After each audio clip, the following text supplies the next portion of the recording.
Mike Breininger is joining us on our morning show from WRCO Radio. He's been on in many capacities, but most recently as an author. You know, you've had that to your resume there, Mike. How about that? I still can't believe that's true, but it is. How's it been going? How's the Pulling Together book been received? It's really well. In fact, maybe beyond my expectations. Our publisher said he's shocked. It's, selling thousands of copies, and he was surprised that it took off the way that it has taken off. Why do you think that is? Well, I think it's kind of hitting a note with people. It's talking about working together and getting positive things accomplished, even across, or especially across ideological divides. Today it's the right, the left fighting, nobody's getting much done, and this is kind of a solution to that. And the other thing is it's giving a lot of smaller communities hope, because if you just look and say, well, there's not much going on, and I don't just want to say Richland Center, I'm saying small town America is kind of experiencing this. We seem to be hollowing out. Our young people are leaving, not much encouraging things happening in the community. And when it turns around and you start seeing those positive things happen, then people get excited about that. They want to see their communities thrive. And that's really the theme of the book. It's not like we've turned around thousands of places yet, but we hope that is eventually what happens. Certainly there are enough of them. And I think when people read those about what can happen in a community, they have to be inspired. Right? Yeah, well, that's why we've got stories, testimonial type stories in the book of how it actually happened, but that communities have been turned around, or at least projects, but a lot of times it's significant turnarounds in communities. Well, you're going on tour. Tell us about that. We've got a new Wisconsin tour, although one part of it goes into Upper Michigan, UP. But for the most part, it's a Wisconsin tour where it's a tour for the book, but we're also bringing in a special guest speaker, guy who's been working in this area for a long time.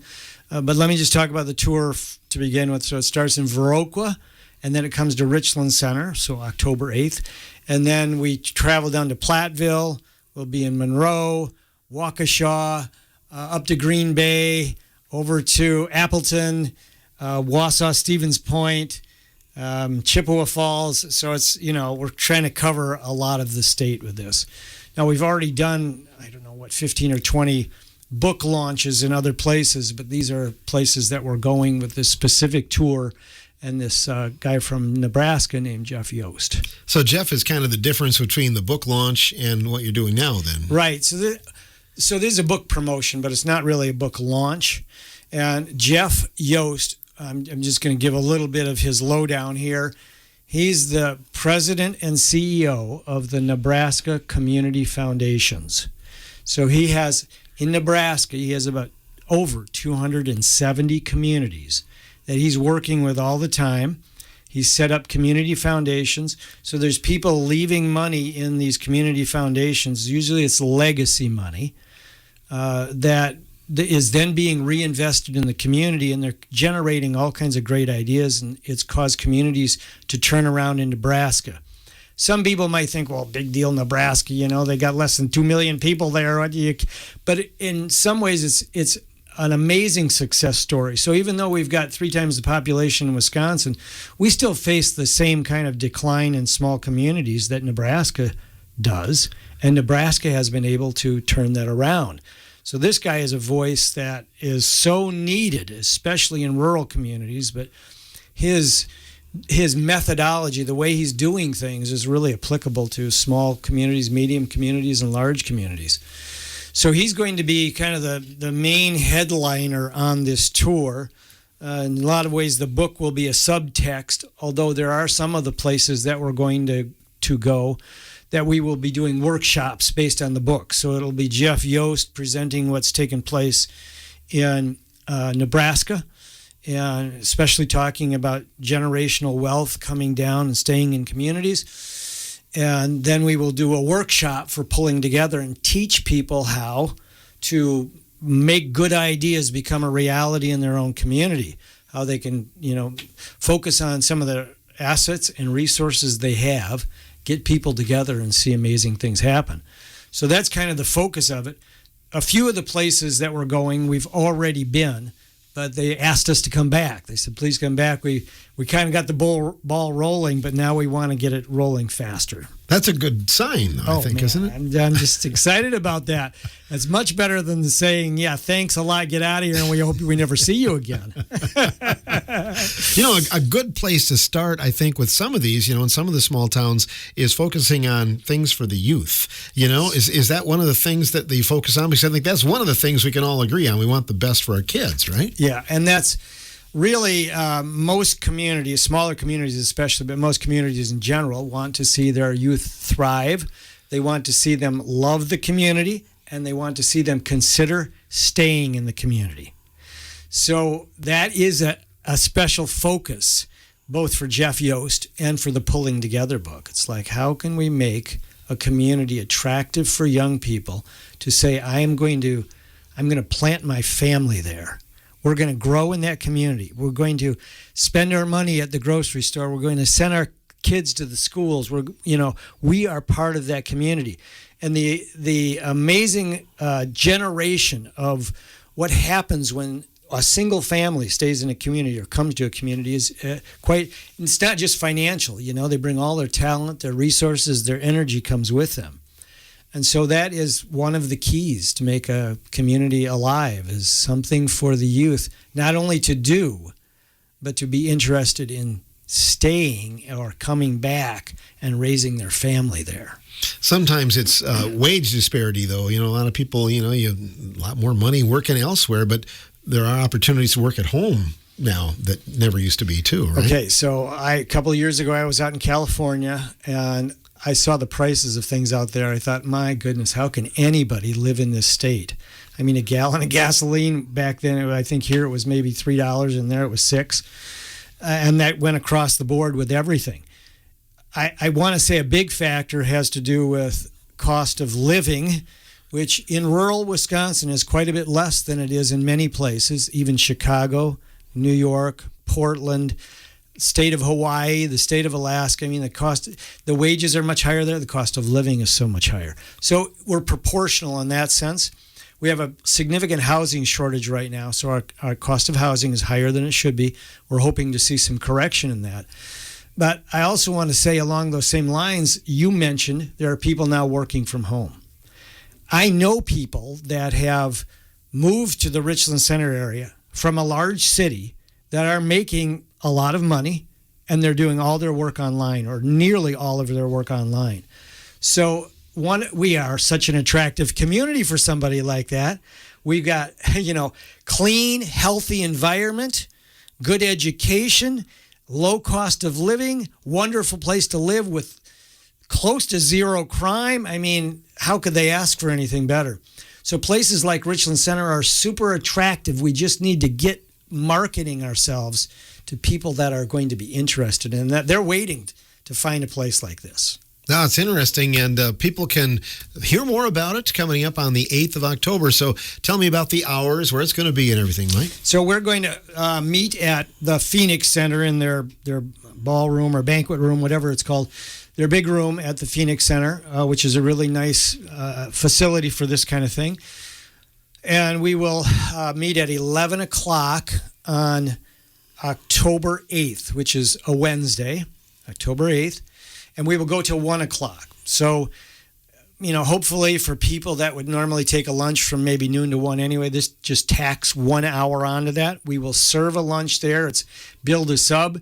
People don't have to pay. We've already got somebody donated money to cover that. And so they will get to they'll hear a little bit about the book, but they'll hear from Jeff Yost and all the good stories of things that have taken place in Nebraska. And he will talk about how those took place and what could be done in communities in Wisconsin to reproduce that. We'll have question and answer time, and there'll be lots of interactive participation, so people can walk away saying, oh, I could do something about this. This is real for me.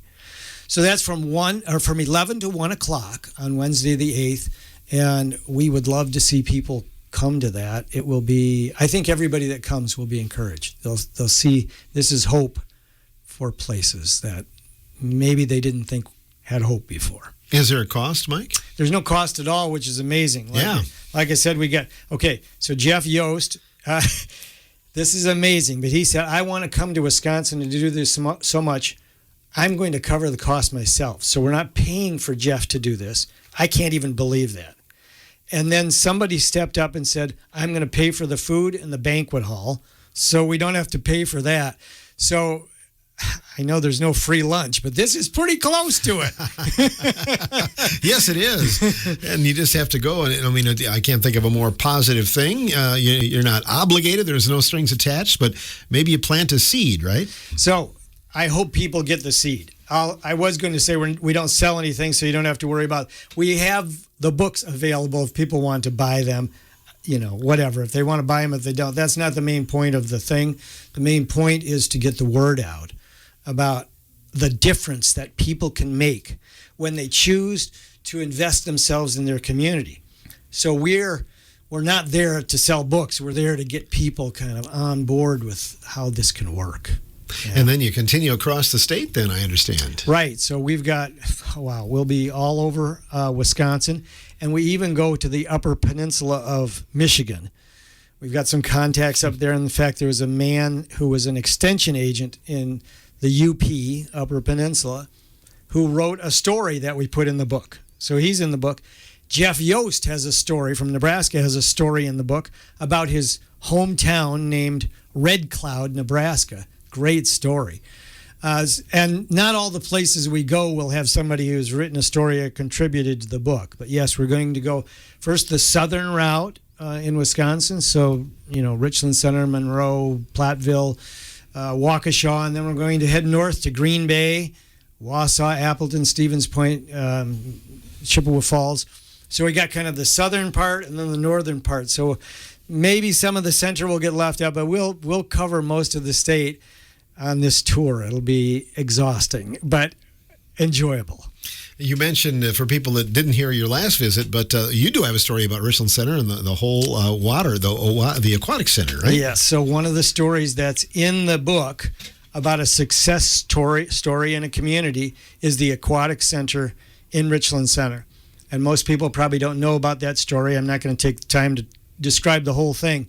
But that was an amazing instance of people coming together, working together in the community, contributing labor, finances, their skills, their intelligence. I mean, it all went in to make this happen. And that aquatic center would not be there today if it wasn't for all those efforts that came together. Most of those things happened because people knew each other. They had trusted each other. They came to trust each other, relate to one another, and they said, yes, I'm in. That's how things happen. That it's like, I love that story so much. I hope people get that story, if nothing else, because it's so good. You mentioned workshopping. That's just kind of, I'm guessing, breaking into groups and things like that? Sure. So, yes, I hope we'll have time for that here in Richland Center. There are some places we're going where they're actually taking a chunk of about 3 hours just to do a workshop where we train the people, we take them through kind of live activation examples and let them get involved in doing what they actually are supposed to do when they go out and make this happen. So hopefully we'll be able to do a little bit of that in Richland Center. We're limited to 2 hours. We are going to take Jeff on a tour of Richland Center and show him the aquatic center, and some of the new things going on in the auditorium are amazing. This is Old City Auditorium. We're going to take him over to the Frank Lloyd Wright warehouse and talk about the vision for that, several other places in the community.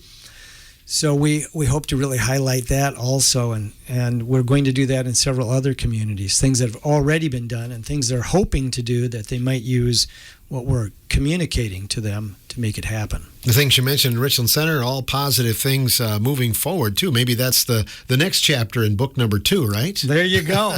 I'd like to write a success story for the UW Richland repurposing property. Yes. I hope that that's a reality down the road. I know a lot of people are working on that and trying to figure that out. I don't think we've quite come to the place where we've put all the pieces together to figure that out, but I hope that's one of the success stories in the future, as well as several others. And I just want to tell anybody out there who's thinking, well, there's nothing going on in Richland Center. There is plenty for you to get a hold of and be involved in Richland Center. Don't think you're this is a nothing place that's going nowhere. It's actually got several people that are stirring and moving and making things happen.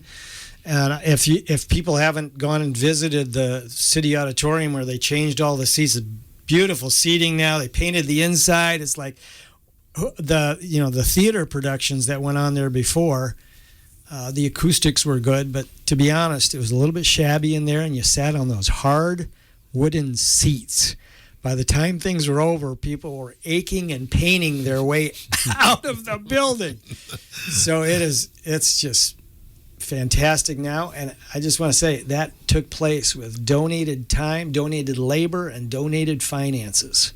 That's what can happen when people want to work together. You bet. Had the football team tearing the old seats out and everybody helping out. That's right. So many people involved in that stuff. Yeah. I was talking to a guy who had moved away. He was raised in Richland Center. He moved away, and after 45 years, he came back to Richland Center.